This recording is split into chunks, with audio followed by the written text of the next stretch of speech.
I hope you're doing well today. So today's video is called Honoring Your Health with Gentle Nutrition.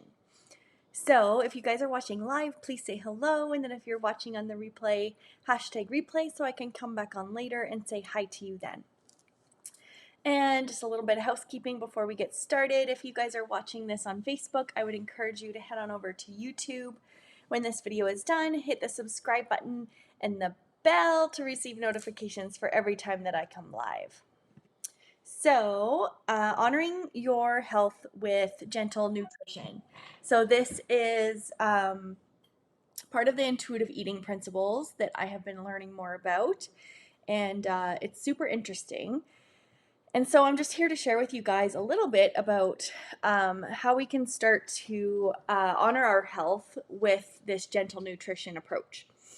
So when we're talking about the idea of making changes to the way that we eat to support our health, we still want to maintain that healthy relationship with food, right? And so we do this by tuning into our internal awareness, like our connecting to our body and all the sensations that are coming up for our body as we're eating. So tuning into like the hunger and fullness cues and our body sensations, and noticing what foods fuel us and what foods sustain us compared to the foods that don't do that. Hello, Joy, I see you there. So what we do is we just realize that our tongue is not the only part of our body that we honor when we're making food choices. And so with this kind of principle, we have some questions that we ask ourselves when we're talking about honoring our health through gentle nutrition. And so the first question is just knowing what specific foods leave you feeling full, nourished, sustained, strong, all those things. So there's a lot of different practices that you can practice this, and it's really just tuning into your body and making lists of even foods that that make you feel nourished and sustained and strong, compared to foods that make you feel sluggish or like painfully full, or leave you feeling hungry right after you've eaten them.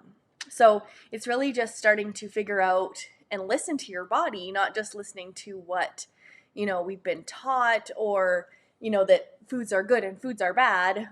We're not saying that. It's more connecting to the feeling that you get when you eat those foods, and whether they nourish you and make you feel strong and healthy and nourished and sustained and all those things.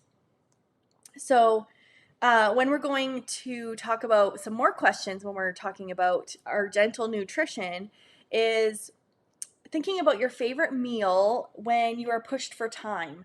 So something that's easy to make and that will sustain you. And think about those type of foods that you tend to go for when you're pushed for time, but you're looking to still make an easy meal that sustains you and makes you feel nourished, right?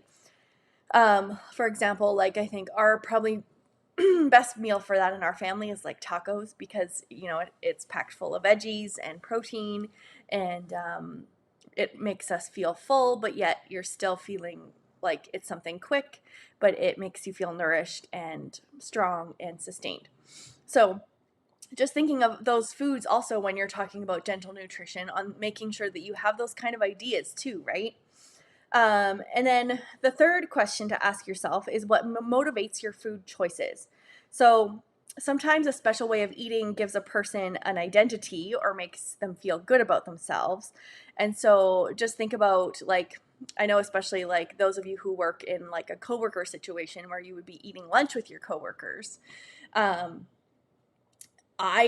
guilty of this for sure. Like I would always feel guilty if I was bringing pizza in my lunch.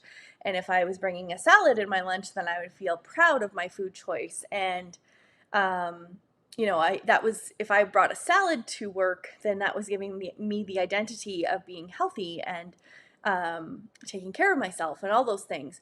And when I would bring pizza, I would feel like I would be judged, and I would, oh, look, she doesn't eat healthy at all. And it's really getting rid of that stigmatism, right, you guys? Like, it's not coming from a place of thinking of food as good and bad, and healthy and unhealthy. It's just thinking about the foods that nourish you, that sustain you, that help you to be strong. And it's really coming from that mindset rather than the whole mindset of you can't have this, you can't have that, you can't, all those things. And yes, if you struggle with certain foods make you feel like garbage, then yeah, those are probably foods that you can't have for like actual physical reasons, right? But when we're talking about foods that you still love, however, and making sure that they still sustain you and make you feel full and satisfied and all those things, then that's going to help you to kind of have that gentle approach to nutrition, and just really at the end of the day being in tune and listening to your body, which is the most important part about intuitive eating and mindful eating, is just being in tune with your body and recognizing your hunger cues, your fullness cues, which I've gone over in other videos. Um, and just knowing that this is all an ongoing process. Like, I'm still learning and developing these skills myself, and it's not a one size fits all. Like, it's not one approach that we all do the same approach and we all have the same outcome. It's really ingrained on what we've grown up with as children and teenagers. It's what diet culture and society has instilled in our brains of what we think is right and wrong. And the meaning may shift with different seasons in your life too. Like, in certain seasons of your life, this approach may look very different, right? It all just depends who you are and where you're at. And just really, my best advice for honoring your health with this gentle nutrition approach is just really listening to your body and tuning into that internal awareness. And then the other thing to remember with this kind of stuff is to be patient and approach this whole practice of intuitive eating or mindful eating with like a lot of curiosity and compassion. And just know that you're kind of like untraining yourself from what you have always been told is the answer, and coming from more of a place of listening to your body specifically and being in tune with what that is on, I feel full when, I feel hungry when, and this is what hungry feels like for me. It could be different for everyone else, right? Like, there's not, I think the most important thing I love about intuitive eating, it's not a one size fits all approach. It's really listening to your body and knowing what you need, and what you need is not necessarily what I need. And so it's I just love the curiosity and compassion piece that comes with this type of, or this style of learning how to kind of like ditch the diet mentality and come from a place of being that person who listens to your body and honors your body and knows what sustains and fulfills that part of your body, right? So that is kind of all that I wanted to chat to you guys this morning about. A couple things before we head out of here. If you are not in my community already, I have a group of women called Imperfectly Perfect You, finding self-love at any size. And so if that feels like something that aligns with what you need in your life, we would love to welcome you into that space if you're not already in there. The link to that group is in the description of this video. And then I did speak a lot about mindful eating or intuitive eating today. So I do have a 28-day yoga and mindful eating program where you are going to be doing 10 minutes of yoga a day. You're going to be discovering movement that you love, which is a big part of finding self-love.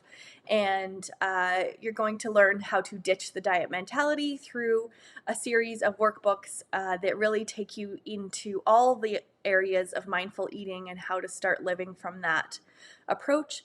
And yeah, so it's super exciting that that program actually only has, I think, one spot left at the launch price, and then the price will be going up.